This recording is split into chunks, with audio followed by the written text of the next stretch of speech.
Hello, Lucky Cats! Lucky Kyo! Back with Monster Prom!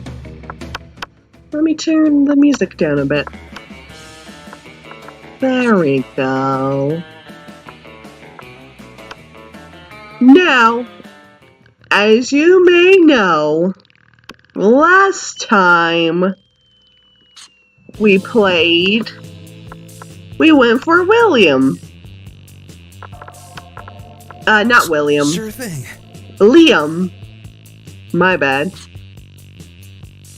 And, he rejected us.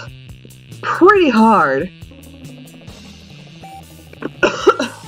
So this time, we're gonna go for him again. But hopefully, he will go with us to prom.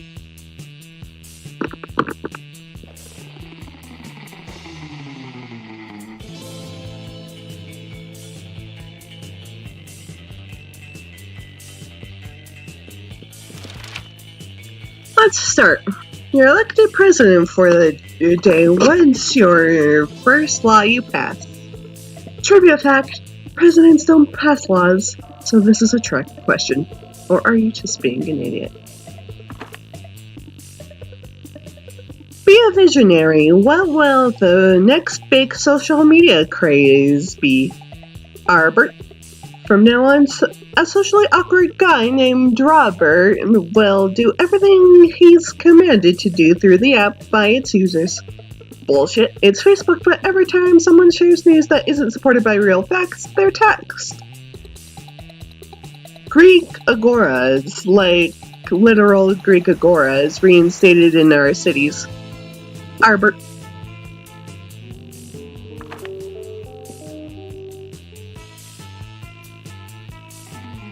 What's the sexiest type of knowledge a lover can have?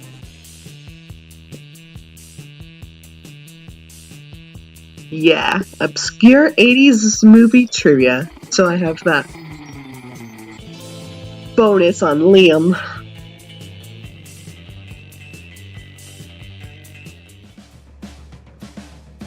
All right.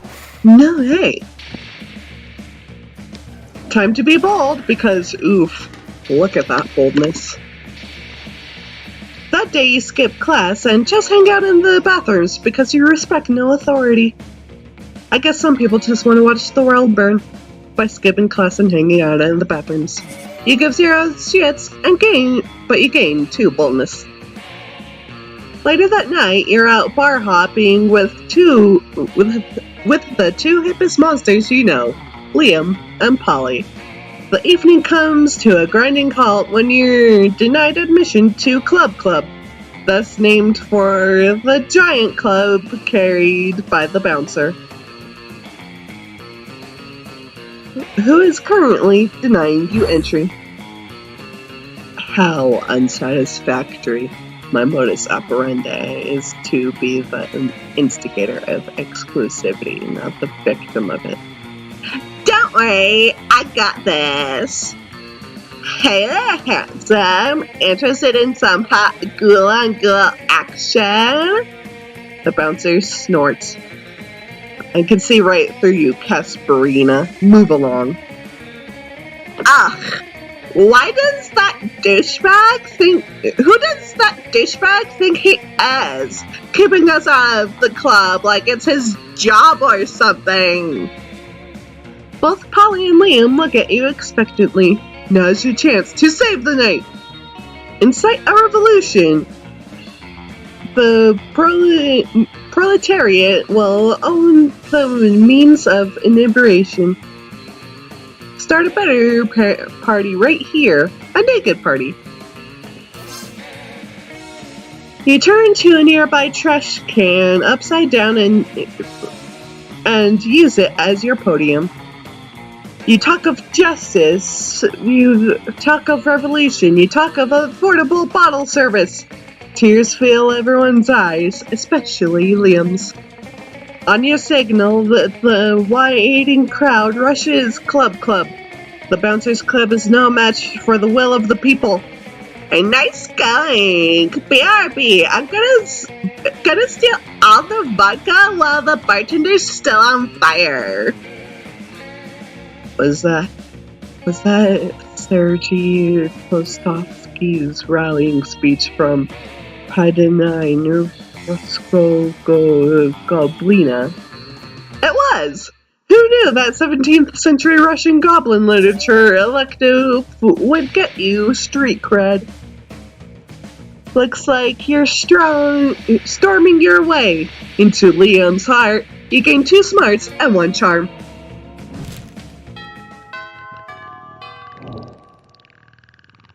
All right. You find Liam artfully arranging his food while Miranda diligently sorts her silverware. Neither of them is eating, obviously. Have you found it yet? I'm trying, Liam, but finding the perfect silverware for your cafeteria food pick is an art, not a science. How hard can it be? It's just silverware. Just silverware? And I suppose the food in your food pick is just food? No, it's a metaphor for urban consumption in a post-modern industrialized mega society. Well, my silverware is a metaphor for silverware.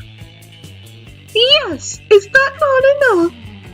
It's more than enough, but can we hurry it along? The lighting is perfect right now, and I don't want to lose it. You're a bit of a silverware aficionado yourself. Maybe you can speed up the selection process while simultaneously demonstrating your knowledge. The picture fork. It's a fork for taking pictures of.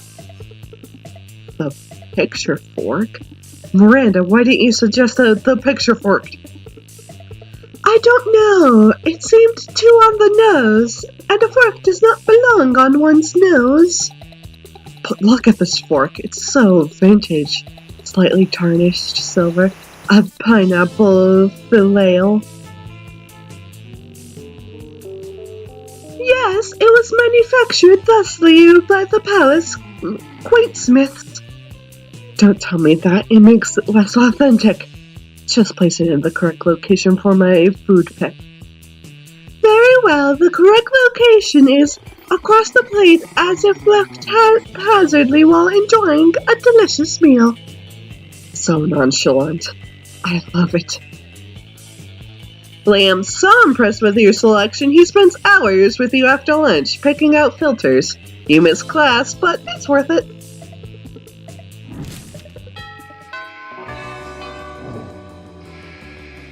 All right. How about some creativity? That day while rehearsing for the class play, it's as though the muses themselves have descended to give you a figurative blowjob. Your performance is intense and inspiring. It will be remembered for generations, which is pretty rad by high school play standards. You gain 2 creativity. You look up to find Liam and Scott waving their phones in each other's faces. What about this one? Nah, I definitely swiped left on that one, bro. But this is my best picture.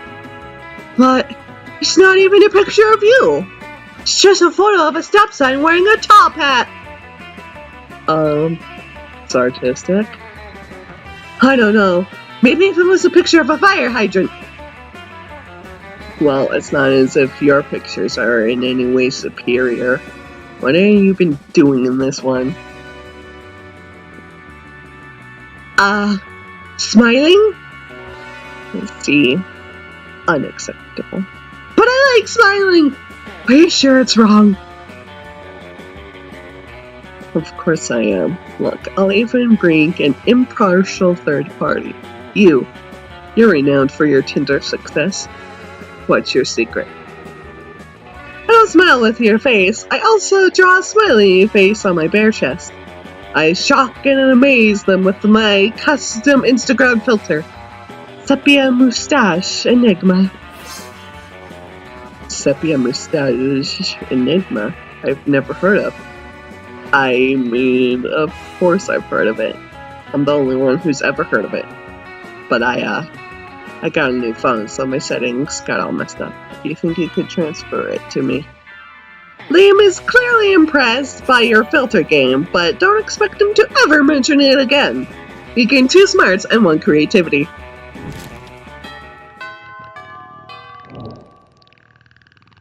All right. To the bathrooms! I am not that bold. That day you skip class and just hang out in the bathrooms because you respect no authority. But you don't stop there. You want the world to know how reckless you are for the rest of eternity! So you do some graffiti on the wall. No way! The graffiti says, I'm bold as fuck! And you know what? It turns out the wall is a magical wall that grants wishes. What a wall! A deep voice resonates from the wall and says, well, not bold as fuck, but maybe a bit bold. And then you gain 2 boldness. Oh boy, that's an opinionated wall. Anyway, lucky you. You're admiring yourself in the mirror when Principal Giant Spider strolls in. Moments later, Polly and Liam enter in a panic. Did you just see the principal come in here?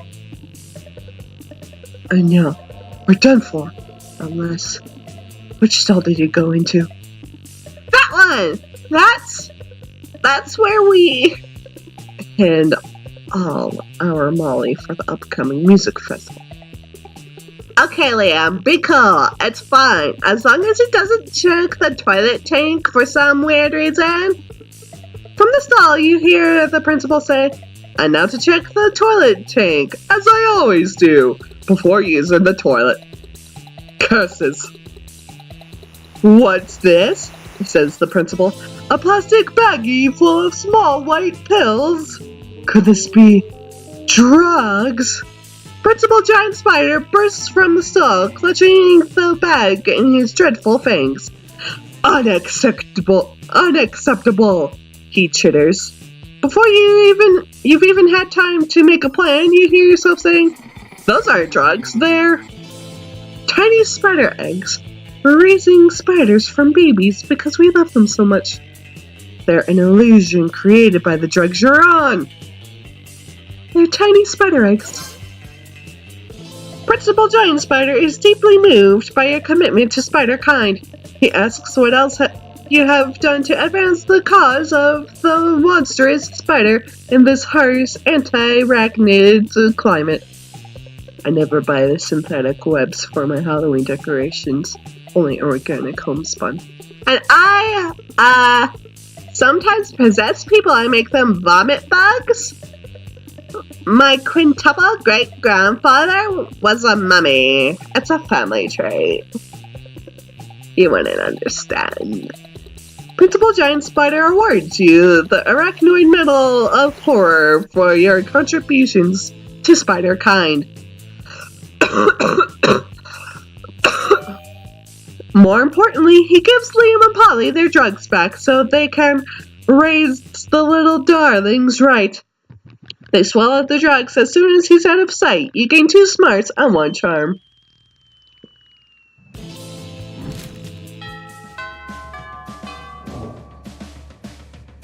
All right. All right. You approach Liam and Vera at their table, but before you can sit down, Vera holds up a hand. Stop. This is the cool people table, where only cool people are allowed. So mainstream. I would agree with what Vera just said, but agreeing is something only uncool people do. Wouldn't you agree, Vera? Nice try, Liam, but I think we're getting away from the point. This interloper still wants to sit with us. Well, if he wants to sit with us, he is going to have to prove he is as cool as we are, but without, trying to prove it. Trying is so uncool. So, what's it gonna be? Well, I guess I'll be going then. Because there's no way anyone could ever be as cool as Liam. Wait, was that sarcasm? No, of course not. Yellow was clearly being totally sincere. There it was again. Are you two doing this on purpose? No. Now why on earth would we do that? Ugh, I can't tell whether you're being sincere or ironic. So cool. Everyone knows clear and efficient communication is the least cool thing of all. You've wooed me with your open disdain for language. I can't tell if you're being serious or not. Exactly. Vera and Liam invite you to sit with them and chat. By the end of lunch, none of you has any idea what anyone else meant. So cool.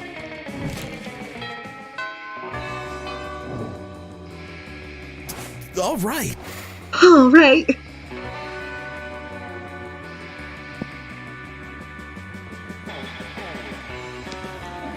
That day you skipped class intending to spend the term in the bathrooms, but you encountered 3 wild hyenas on the way there. Who the fuck runs security here? Anyway, you subdued them with the help of a hair comb. God bless the monster scouts and all the idiotic scenarios they prepared you for. By the time you get to the bathrooms, you've totally gained 2 boldness. There's a great commotion in the bathroom, as there usually is in the school's coolest hangout. You see Miranda, Liam, and Scott all cowered around the mirror. Oh, right there! Right there! You can see that spot right there! Don't poke me, Scott. And no, I don't see. That's the whole point. You vampire, remember? No reflection. How hard must it be to gaze upon your reflection for hours and hours each day? I have servants whose job it is to hold up mirrors for me, and then a second set of servants who hold up their arms so they don't get tired. Oh, good point. Liam, maybe you need servants. I could be your servant for the day. I could hold your mirror real good. It doesn't matter who would be holding the mirror. I won't have a reflection. All I want to do is see the spot where I'm considering putting a double helix, triple gauge, real faux, chimera scale, cheek piercing. It needs to be at least half a centimeter left and 3 centimeters down from where anyone else would pierce their cheek. You don't need a mirror for that. I can just pierce it for you right now. You trust me, right? Right? Anyway, there must be some way to inspect the potential spot, even sans reflection. Surgically remove Liam's face so he can see it for himself. Use found materials to create a perfect replica. I'm not creative enough for that. Yes! I'll permit it. Yay! This will be ever so much fun! Miranda pulls out the scalpel and begins hacking away at Liam's face. Don't worry, Liam. Pain is good. It means you're getting stronger. In not this case, you cretin. Within moments, Liam's face has been removed and he's holding it in his hands. I am in awe, says the faceless vampire. I've never knew what a work of art I truly am. With delicate embroidery, Miranda perfectly reattaches Liam's face. She's much better at reattaching faces than she is at removing them. I've spent my whole life in pursuit of art. never knowing I was the greatest art of all. Thank God Liam didn't have a superiority complex before, or now he'd really be intolerable. Thanks for your help, Yellow. You've inspired me to be inspired by me. He decides against the piercing, not wanting to mess with perfection, but you were clearly on his good side and gained 2 charm and 1 boldness.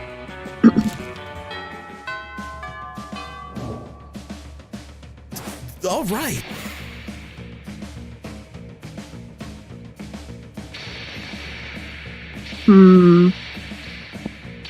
Creativity, please. That day while rehearsing for the class play, you do a terrific job at acting. You act so hard that some of your classmates in the audience throw roses at you. Several roses. Damn, roses aren't a valid currency or a stat in this game. Anyway, you check your converter app to see if this could translate into something a bit more useful. It seems 7 roses equal 2 creativity points. Sweet, you gain 2 creativity. You find Liam storming out of the dressing room, still wearing his very fancy costume. He goes straight to Vera, where she sits in the audience as usual, judging people. You've got to help me, Vera. Art is in jeopardy. Help you, please. I signed up to be a dramaturge specifically because it allowed me to criticize people without doing any real work. You may return to your calculated apathy immediately after helping me sign Underground Supergroup Yogurt Resort to score our play. You want Yogurt Resort to score our play? The ones who did help me, I'm drowning in tractors. I hate to admit it, but that's actually a very cool idea. The fact that someone besides me knows about Yogurt Resort only makes me slightly less excited about this plan, which should tell you how important this is to me. How are you going to pay for that, though? That's exactly what the director said. Everyone is trying to smother my artist spark beneath the boot of capitalism. It appears that I must make some concessions to the invisible hand of the market if I am to realize my journey. Yeah, I definitely want this to happen, Liam. We just have to figure out how.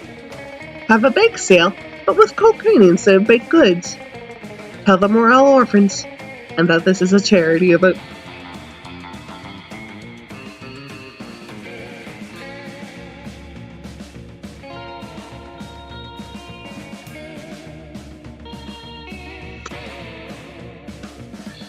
I don't think I'm fun enough for this one.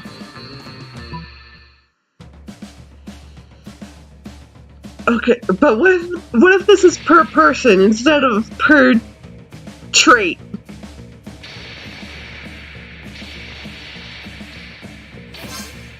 Oh. Well, if there's one thing I learned being an orphan, it's that people will give you all kinds of things for free out of sheer pity. You're actually an orphan? Wow.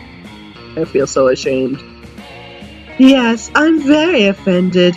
And the only thing that can make it better is a tray of cupcakes and a solid gold ingot. Okay, alright, I'll go on ahead and wait a second. You see, works every time. You're some kind of evil genius. I'll drop the press release. Once word gets out that Spooky High School is full of orphans, you get all kinds of free stuff. Being an orphan rocks. You gain 2 boldness and 1 money. Whew. I was scared there. All right. Liam! My main man.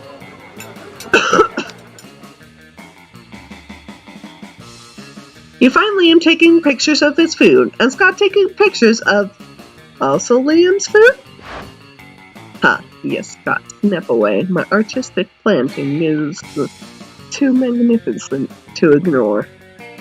Artistic what? I'm playing Pokemon's Go, the mobile version of the hit Pocket Humans video game. What do Pocket Mans have to do with my food pick? There's a level 3 Bernard Henson hanging out in the middle of your plate. Here, take a look. Scott, why does your phone show a tiny human doing pottery on top of my eggplant ravioli? You mean you don't know Bernard Henson? He used to be a chartered accountant, but now he's decided to pursue his dream of being a world-famous potter. That major life change has made him super rare. Pocket humans almost never follow their dreams! Well, I don't care how rare he is, his presence is spoiling my pristine food pick.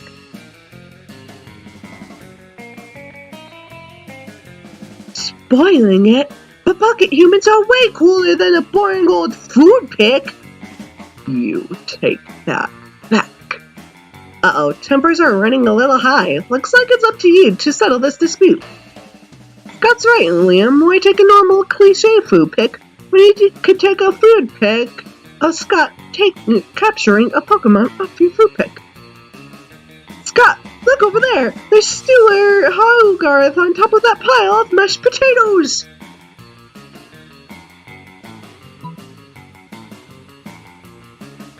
I'm worried both of these are for Scott. But I'll go for the first one because why take a cliched food pick? And he is all about avoiding cliches. Oh, damn it.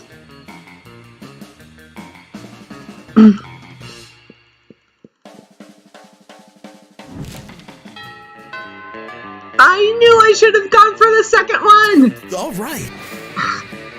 And yeah, I went for the first one. Because I'm a derp. Okay, I need a lot more creativity and fun. That day, while rehearsing for the class play, you can't help but feel that you're not as good as the rule requires you to be. There doesn't seem to be any ordinary way of getting yourself out there. But there might be an extraordinary way. You summon the devil, one of many, and make a deal to enhance your creativity just a bit. You gain 2 creativity. You also lose 3 years of your life as your end of the deal, but who cares? They weren't happening in-game anyway. The artists are finally leaving after the encore, and you're exiting the auditorium with everyone else. On your way out, you notice Liam in the last row, scribbling viciously in his notebook. So mainstream. This is so mainstream, so condescending. The actors were played by actors. There was no meta. Whereas the angst of social media. Have you seen how that fails excuse of the thespian attempted to interact with viewers? And the language. Excuse me, but thou and thee are officially over once I turned in my notes. Obviously you didn't enjoy this murder of theater itself. How will you fix this crime against The audience is the villain. Destroy them from the stage, hack their social media, import the fires of hell. As they choke on brimstone and spasm, they'll realize that they were the monster all along. People like shit, real costumes, cardboard boxes, professional actors, giggling cheerleaders. Give Scott the leading role. Substitute the orchestra with the dubstep and make it a musical. The audience is the... Oh. Shoot.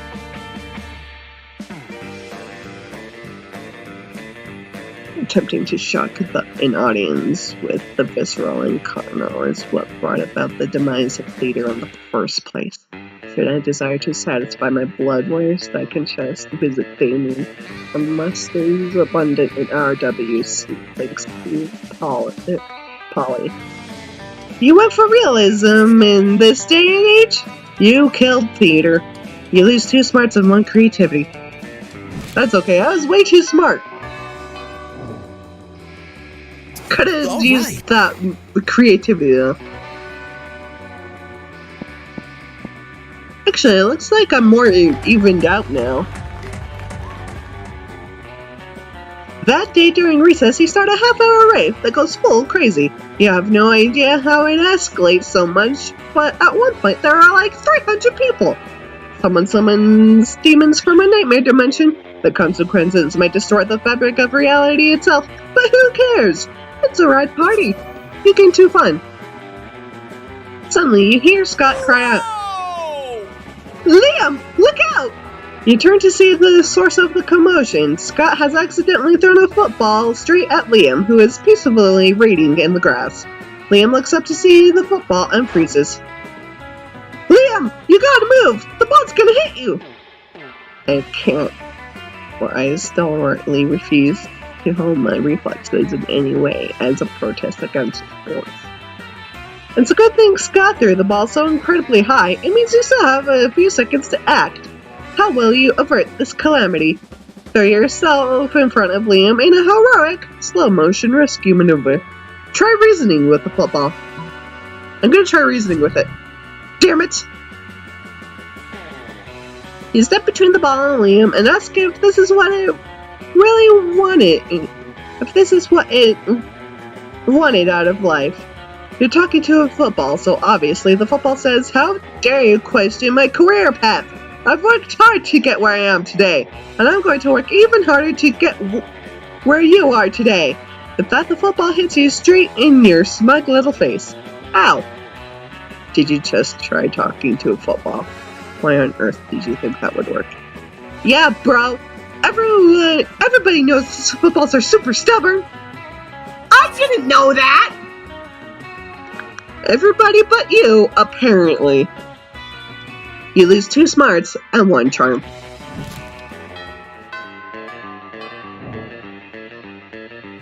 All right.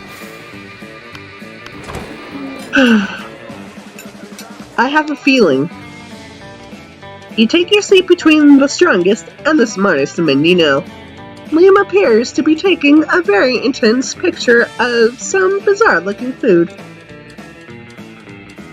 Scott is looking about as confused as you are currently. But Liam, food is delicious! It's for eating! That's why they call it lunchtime! Neither of those statements is wrong, but they also aren't quite connected. Scott, if I had the capacity to eat, I assure you, I would still ignore the actual content of the food in favor of finding the perfect combination for a flawless Instagram post. Oh, I see! You're going to post a picture to advertise the food to people who can actually eat it! You're so smart! I'll be happy to eat your food for you. I'm afraid your palate is way too unsophisticated to appreciate these rare Japanese delicacies. Oh, they're Japanese? Do you have any Scott snacks? Scott snack. You know what? Fine. I've taken all the pictures I need. Eat whenever you want. Thanks, Liam. Oh, they look all so yummy. I don't know where to start. Yo, any ideas? Maybe your choice of snack can get you, one of these boys who wants a snack on. An innuendo way. Not literally. Obviously, the lychee fruit flavored custard with a side of tofu and a drizzle of raspberry extract is the most superior food on the plate. Go for the brightly colored bag of meat biscuits that somehow has an anime drawing of Scott's face on it. That says Scott Snacks. Obviously the lychee flavored. Oh yeah, I always knew you were a monster of impeccable taste. Actually, that isn't true. I assume everyone has horrible taste and a useless aesthetic. But in this case, it's pretty clear that this assumption does not apply to your beautiful self. Did I say beautiful? I meant your aesthetic is beautiful. Because we have the same aesthetic. The lychee custard picture has already gotten more likes than any other food on this table. and it's absolutely delicious! How could the way it tastes possibly have any relevance to a conversation about food? Liam, you're so smart, I don't even understand how that makes any kind of sense! Thank you for being someone with whom I can actually discuss the important nuance of Japanese food pictures. It appears to be you and me against a very ignorant world.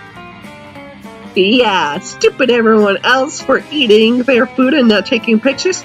Thank goodness you and Liam have each other. XOXO.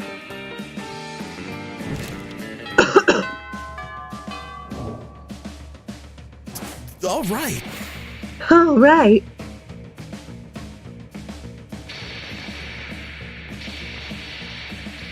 More fun, please. That day during recess, you start a half-hour rave that goes full crazy. You're casually chatting with Juan, the small magical Latino cat. You start telling him that hilarious story of what happened last summer at Monster Camp. You know which one. The one involving the beehive, the blow-up doll of the president, the penguin mask, and the mystery of the Goblin King. Slowly, lots of people start joining you to hear the story. By the time you say where the Goblin King was, 100 people or so burst into hysterical laughter. You turn on a mobile app that captures all the laughter and turns it into too fun.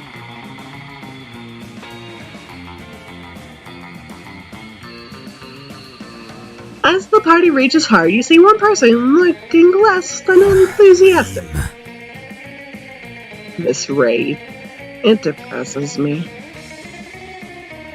Beer pong, red solo cups, it's as though they're content to let the cliché devour them alive. Do you not shudder to see our student body turned into nothing more than zombies? Except for the literal zombies, of course. They were already zombies, but I digress. What can we do to shake things up? Bring life to this dead and non-good way party. Replace all the music with a swarm of bees! Invite undead painter Jackson Pollock to spatter everyone in Dayglow Silly Putty.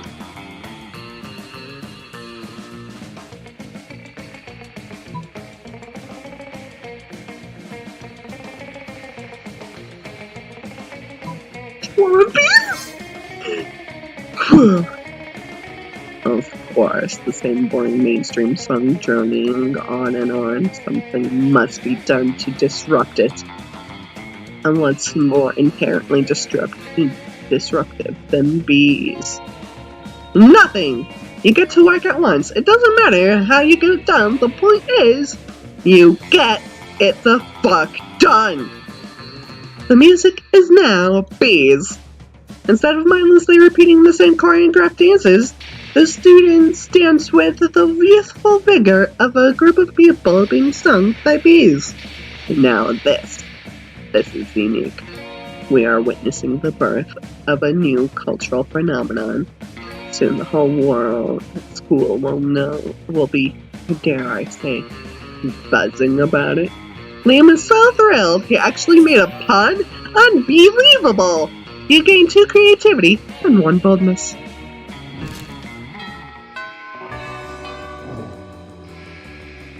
All right.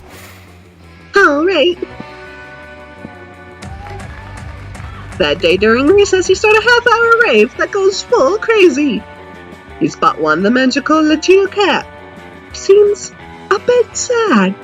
He explains to you that he's worried that people are so used to calling him Juan, the small magical Latino cat, that now everyone defines him only by his size, magicality, ethnicity, and species. He's more than that. You correct him. You don't see him in such simplistic terms and convenient definitions.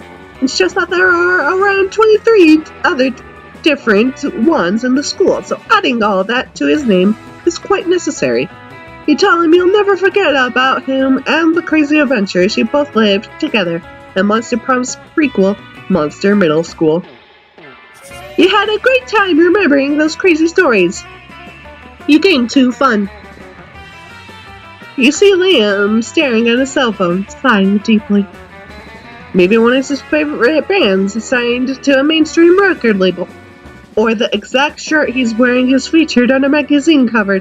You decide to check on him. You know Start Kicker, that vile website where people crap on projects not good enough to get real investors. Wow, thanks Liam. Do you not know why you exist?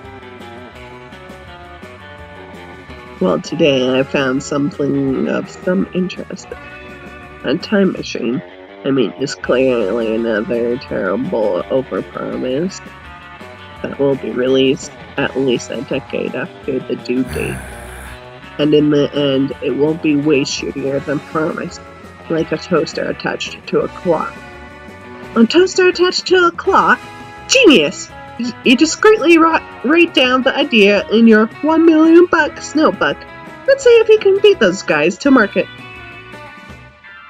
But I was sighing deeply because I couldn't help but think, supposing I were to acquire such a machine, I wonder where in time would I go. 3.85 million BC, so you can be into existing before it was cool. Everyone knows that the dopest time in monster history was 1925, specifically July 26, 2 a.m. to 5 a.m.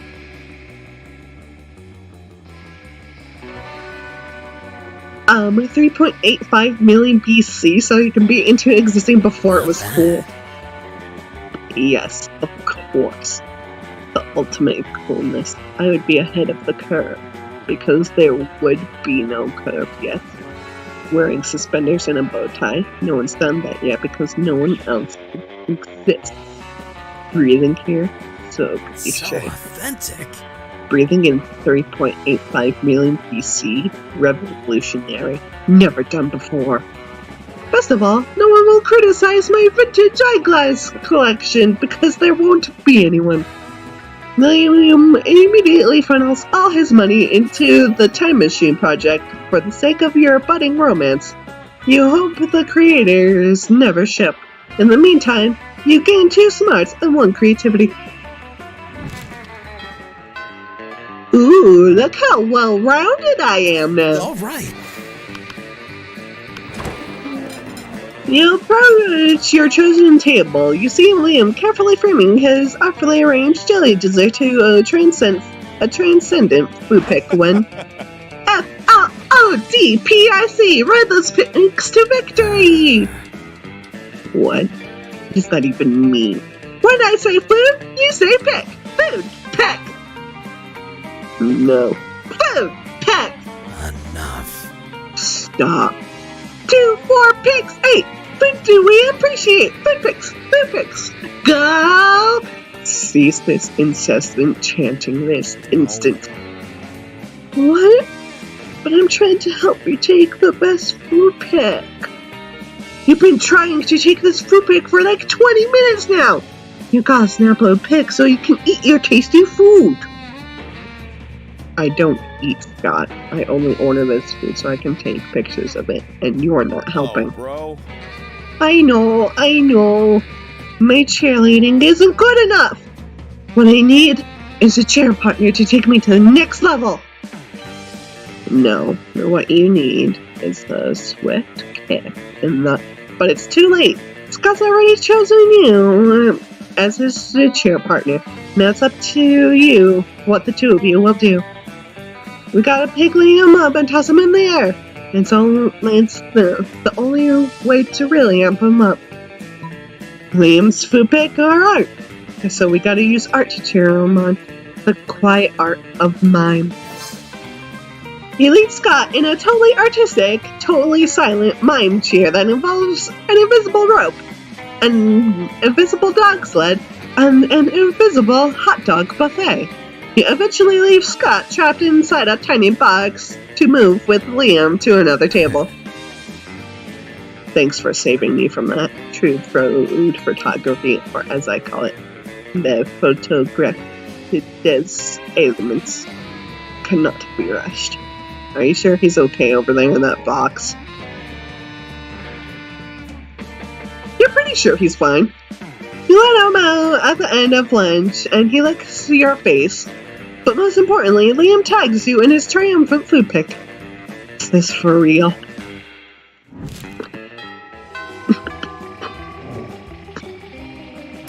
All right.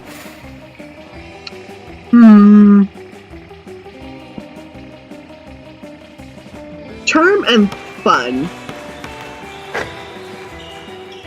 That day, an epic dodgeball match takes place. Everything seems lost, but you deliver an inspirational speech that fuels your team's spirit, leading to a spectacular comeback. You're clearly a natural-born leader. You gain 2 charm. Another gym class, another game of dodgeball. Seriously, do we not play anything else? On your team is the unathletic, undead Liam, currently surrounded by the wolf pack. What a noob! Bro, just give up now. Go back to your coffin, cause it's about to rain balls on your face. Yes, a vaguely homophile, but good double entendre from some frat dogs. That's original. Let me guess. My frail, lean form is about to be decimated into a display of hypermasculinity and a very unsportsmanlike competition sense of 4-on-1. Let's just get this over with. You can't let Liam give up. The winning team gets warm cupcakes. Give him a great strategy.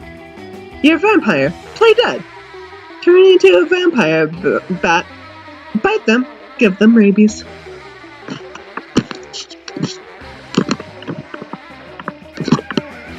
You're a vampire. Play dead! I can't believe you're talking me into making an effort in PE. Still, rather than risking an afterlife and worm. With that, Liam crosses his arms over his chest and falls straight backward. Bro, did that skinny dude just die? The wolf pack goes over and begins to sniff Liam up and down. Their noses way too close for comfort. And he's just faking. Unmoving target! The wolf pack wastes no time in bombarding the shit out of the perfectly still Liam with balls before turning their attention to you. Why the fuck do you think giving athletes an unmoving target was a good idea? Dumbass, you lose 2 boldness and 1 smarts. I didn't know any better! All right.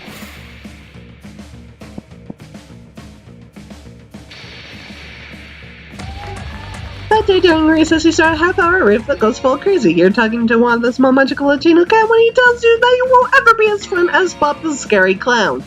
You accept the challenge, you go straight to Bob, stab him several times, open his bleeding chest, and eat some of his guts in order to consume his fun. Really? Do you think that's how this works? Well, if it is, you gain 2 fun from poor Bob. Later, you see Liam beaming to himself. Liam? Beaming? It appears that my appreciation to write for Virtue magazine was received and accepted. So authentic. I knew my pitch would hook them. Imagine the edgiest, most irreverent article subject you can think of. Now double it. That's my article subject. You see, I used a writing technique on them called lying. It's very effective. Up until they call your bluff. Now I've got to actually write an article. But I've got no idea what to write. You, save me from the consequences of my actions. Suggest an idea that lives up to my own hype. A passionate argument for the legalization of recreational Khmer toxins. A chilling expose of the pasta industry's griffin trafficking.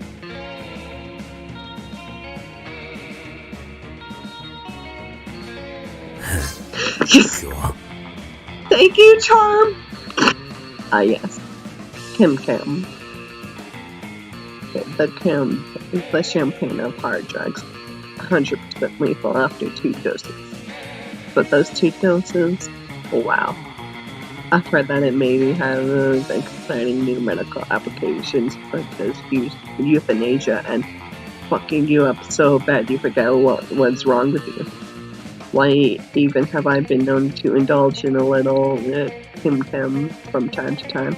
It's marvelous, like dying all over again. How can something that has killed so many people be so bad? How, I ask you? How? Shortly after, you see a piece in Virtue by the new correspondent Liam de Lioncourt. The true cause, why Chimera toxin is not an addiction, but an addition to your quality of life. Boom! Drugs are always the answer. You gain 2 fun and 1 charm.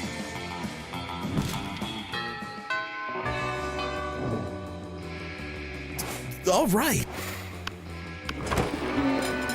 When you arrive at their table, you find Polly and Liam aren't eating. They're just taking pictures of their food. Welcome to the Don't Need to Eat, so we just take up the pic zone, baby! We believe that food, like children, should be seen, not tasted. Yeah, I mean, have you ever tasted a baby? Have you? I don't know, maybe. My weekends are usually kind of a blur. Like last Saturday? There will be plenty of time to chronicle your sex exploits later, Polly. Right now, we need to focus on these food pics. While Liam and Polly are busy bantering, you are busily arranging a dope food pic of your own. And now, to complete your masterpiece, a food pic, but instead of food, it's just a bottle of whiskey with ketchup on it. A food pic of Liam taking a food pic. So meta. You level your phone at Liam just as he's about to snap a food pic, but his vampire reflexes are too quick for you. Ha, trying to out-meta the Metamaster, are you? We'll see about that. Liam levels his phone at Polly just as she's about to take a food pic. Now you're taking a food pic of a food pic of a food pic of a food pic! Wow, are we pointing our phones at each other now? I want to play too! Suddenly Polly's got her phone pointing at you. It's a food pic of a food pic of a food pic of a food pic of a food pic of a food pic of a... We've done it. We've created the meta triangle, the most meta shape in existence. This is our finest hour. The world around you dissolves into green columns of numbers and letters. You've done it! You can see the code. You are the one.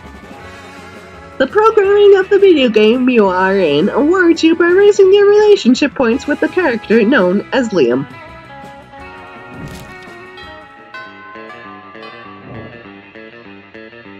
All right.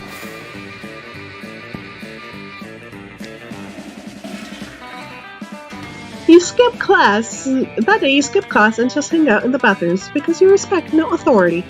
While in the bathroom, you tell yourself in the mirror that you're so bold you would kill a tiny but big-eyed turtle with your bare hands. The monstrous act would instantly give you 500 boldness. But come on, you're just talking to yourself in the mirror. Where's the mirror in that? You know what? You can keep 2 boldness anyway, for saying that to yourself out loud. Afterwards, Liam walks up to you extremely nonchalantly. It's ridiculous how little he cares about this walk. After considerable thought, I've come to the conclusion that you're not a complete poser. After seeing that, and seeing as I can use a partner for my tragically hip late-night excursions, consider yourself invited. Tonight, 3 a.m. I'm sure you'll have no trouble coming up with an appropriately underground destination.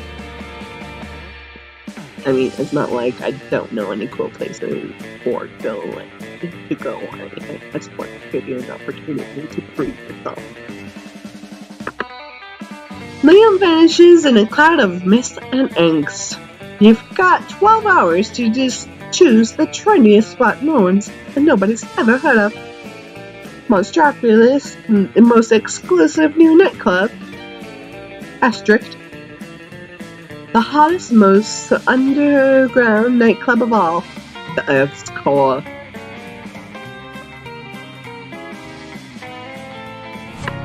Damn it!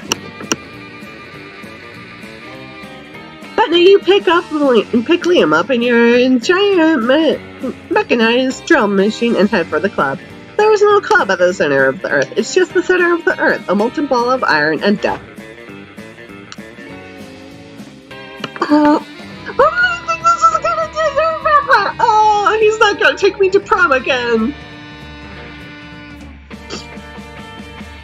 Ah, my skin. Why did you think there was a club here? Why would anyone think there was a club at literally the most inhospitable place on Earth? You have no idea why you thought that. But you do know this. You're gonna need skin grafts after this. You lose 2 smarts and 1 bonus. Liam? I know I just bring your skin up, but will you still go with me? All right. Please? Psh. Oh. Actually, I think the only way I am attracted to you is through the tiny gravitational force that your body has a solid mass. That's something, right? Prom? It's okay. You moved on from this horrible and shameful failure. Rejected twice! You will be mine, Liam! You become a functional person, and eventually you meet a sweet banshee called Ash. You share lots of common interests, and after dating for some years, you married. One day, in the middle of a casual conversation, you mentioned how you couldn't get a date for Monster Prom. Despite your years of happiness, your marriage couldn't endure such a pathetic revelation, and so Ash abandoned you the next day, and thus you live the rest of your life alone and sad. Never forget, Monster Prom is the most important thing.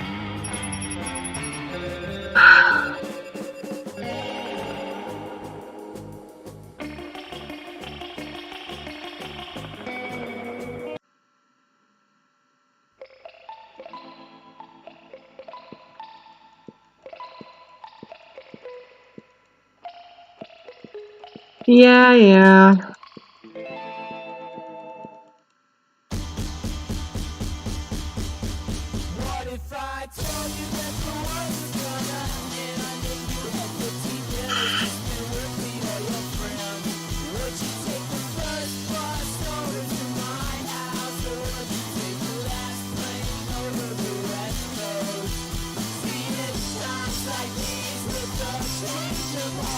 Should I try to go for someone else next time? No, you know what? One more time with Liam.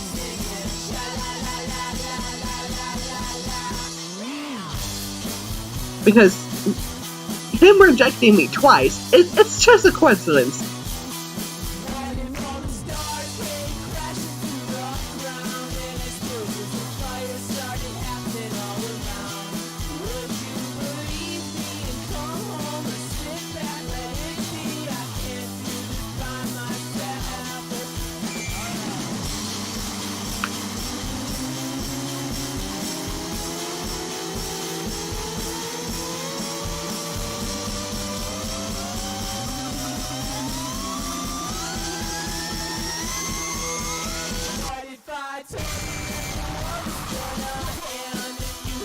But if he rejects me a 3rd time, then I'll try someone else.